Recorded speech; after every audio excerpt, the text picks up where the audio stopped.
Second bout, we move to the light heavyweight division, a 4-rounder between Michael Medeiros out of Boston, Massachusetts, and Malik Jackson out of Newark, New Jersey. Guys, what do we know about these combatants? Malik Jackson's a veteran of Boston Boxing Promotions, right? Yeah. Last time we saw him, he knocked out Tyler Jocks in a fight. I think he was coming in as the underdog, and he knocked Jocks out cold. And that was September 24th, 2022, I believe. So September 2022? Yeah. Yeah, I had a few guys on that card, and yeah, Malik came out strong. I've seen Medeiros in there before, another MMA guy. About a 4-pound difference between these guys weighing in. Michael Medeiros, 23 years old. He'll step in at 178.4.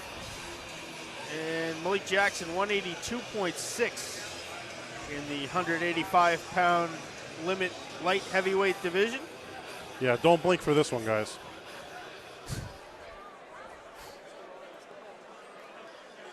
Once you get to those top 3 or 4 divisions, Yeah. the guys like to throw bombs. I always say, the human brain is roughly the same size. The size of the guys throwing the punches is not. Exactly. And we know that Malik's going to be super comfortable in here tonight. This is like his home base, right? Right. He'll step in as a 40-year-old at 182.6.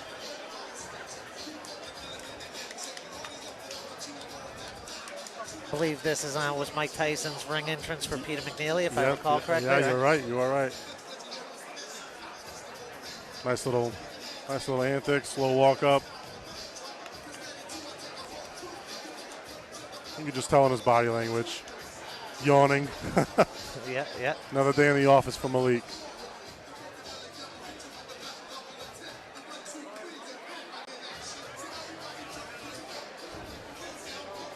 Four-round light heavyweight contest.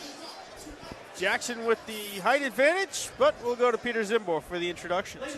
We should also mention that on that side of the room, selling and signing copies of his book all night, New England's Greatest Boxers, world-famous publicist, one of the finest authors in New England, better than Nathaniel Hawthorne, in my opinion. Ladies and gentlemen, Bob Trieger, selling and signing copies of his book, New England's Greatest Boxers, tonight. Make sure you get them signed. Your referee for this next contest will be Tom Clark. This fight is scheduled for 4 rounds in the light heavyweight division. Introducing first, boxing out of the blue corner to my left. He is wearing solid white trunks and tonight enters the ring for the 4th time as a professional. Coming to us from Boston, Massachusetts, ladies and gentlemen, Michael Medeiros.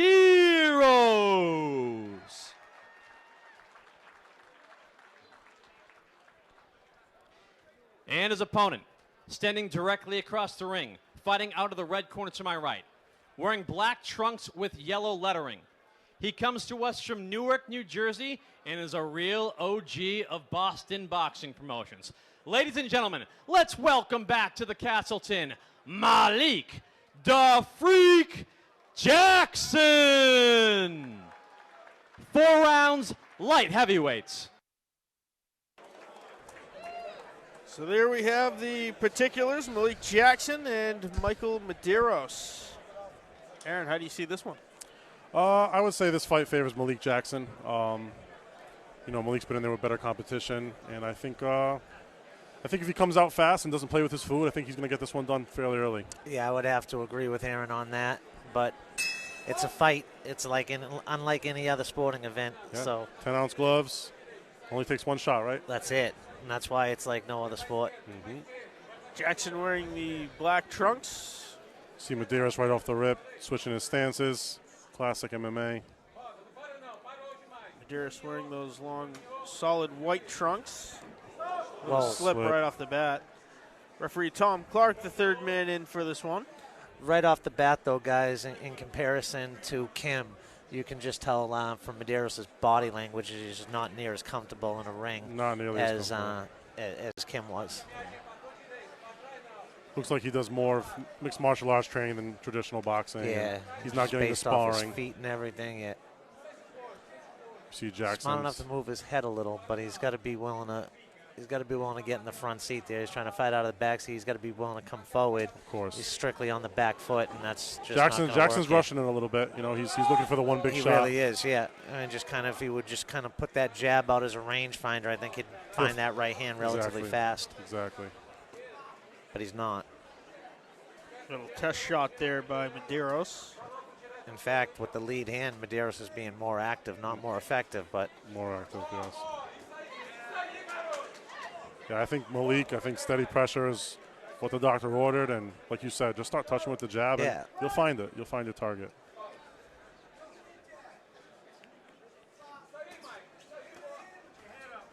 Medeiros leading into another little tie-up, and then a wild do-si-do. Yeah, another wild hook from Malik. Now he's remaining in the southpaw stance. Right back to orthodox. Neither guy looks really comfortable yet to me, guys. Yeah, it looks like Medeiros' style is giving Malik a little bit, and sometimes that happens with these MMA guys that have that off timing. Traditional boxers tend to have. It's that off timing and a little just awkward style in general is making we don't see that in Malik the gym a little often. uncomfortable. And Tommy's warning Malik for the whole thing. Interesting. Again, no jab from Malik, which. Yeah, just walking right in, going for a big right hand every time. There it is again. Good shot to the body, though. Another one. And now, Aaron, that right hand to the body would normally set up, especially against a southpaw, a nice classic left hook to the jaw. 100%. Be interesting if. And Malik's starting to look looser. He is. There it is. And there it is. Good Big shot right around the guard. Connecting with the jaw of Medeiros. Medeiros looking to his corner. I think a little upset that he got hit once when he was down, but it was all on the go. I don't think Malik meant anything by it. I think that initial one lifted Medeiros looks like he has his legs under him still, so interesting to see if he comes back. That's again. Those hard hooks against the ropes look like they're lifting Medeiros off the ground. His legs don't look like they're really truly behind him right now. Yeah, now he's kind of out of it. That's a 10-7 right there, boys. Yeah. I'd be shocked. I've said this before and then it happens, but I'd be shocked if this goes 3 more minutes. Yeah, no. I think once that bell rings, we'll see the end of this fight. The minute Malik was, finding that right hand, brought matters to had Medeiros on the canvas Which is probably why he was so excited coming out like that, in the first minute and a half. He knew as soon as he touched him, he'd get his way. And in fairness to Malik too, everything about Medeiros from the way he punches to the way he was moving his head to his stance was awkward. Yep.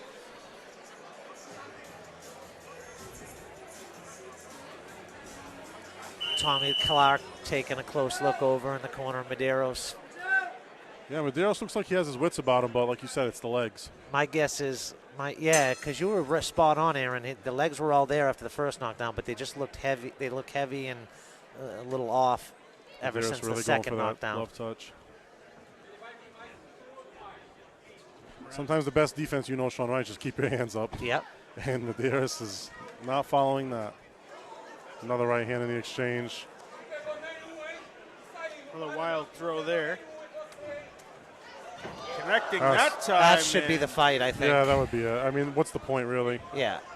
He got tagged right around the rib cage. And now you see Medeiros looking to his corner.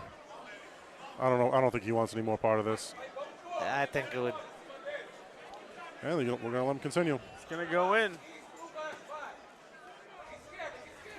That one definitely more labored getting up. There it is. You got to call it. You got to call it. That's it. That is it. That one really took his legs off from under him. Yeah, it did.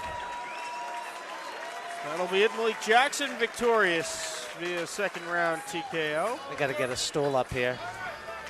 Yeah, it looked like that one might have separated from his senses a little bit. Yeah. The way he went, the way he fell back. Oh, he's up. I think it was this one in the near corner that really put him away. Yeah, he was already on when he was legs. on the ground. He was laboring his breathing. He had some trouble getting up. When he stood up, he was a little bit wobbly. Yeah. Tommy Clark signal for the doctor. It's always good to be, yield on the safe side. Of course. Good performance by Malik. He did what he had to do.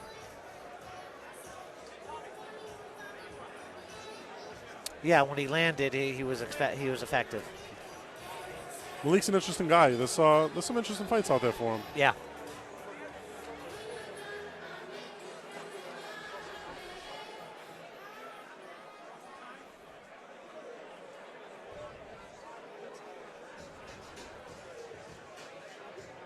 So red corner 2 for 2 tonight. Mario Ramirez, now Malik Jackson. The third bout of the evening, we'll move to the super welterweight division. Laquan Lewis and Cretan Krause. Another veteran. Yeah.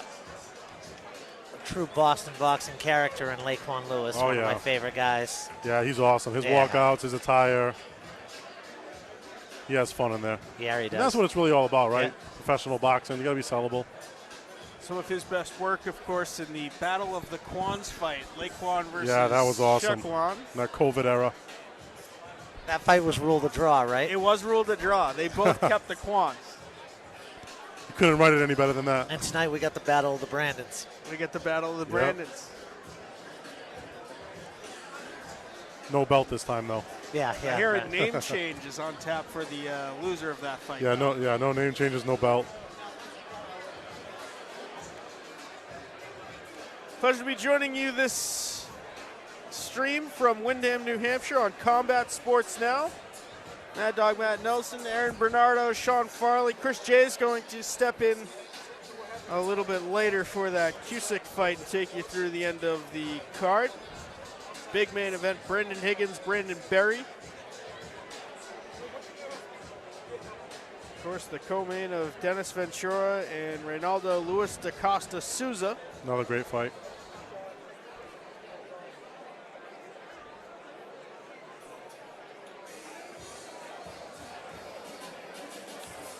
And we'll head up to Peter Zimbor for the winning announcement here from the second bout. Ladies and gentlemen, how about a round of applause for both these combatants putting forth a spirited effort tonight at the Castleton.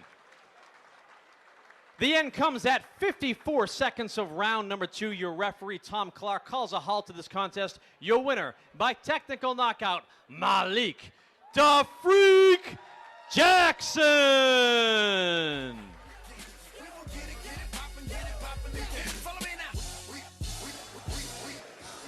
So there it is, Malik Jackson at 54 seconds of the second round. Tolan Tasco in his corner, guys. Another one of those Boston boxing promotions or OGs. Yep. I didn't recognize him, but that's Tolan, huh? Yeah, true OG in Boston boxing. Because normally you see him in the ring with the green camo shorts on. Yeah. So Malik "Da Freak" Jackson. You see him in street clothes, though. You'd never think he would fight at the weights he fought at. Like 54, 160 at the highest. I think. He looks like a light heavyweight when you see him in street clothes up there. Yeah, big for the division for sure. Malik "Da Freak" Jackson victorious here in the second bout.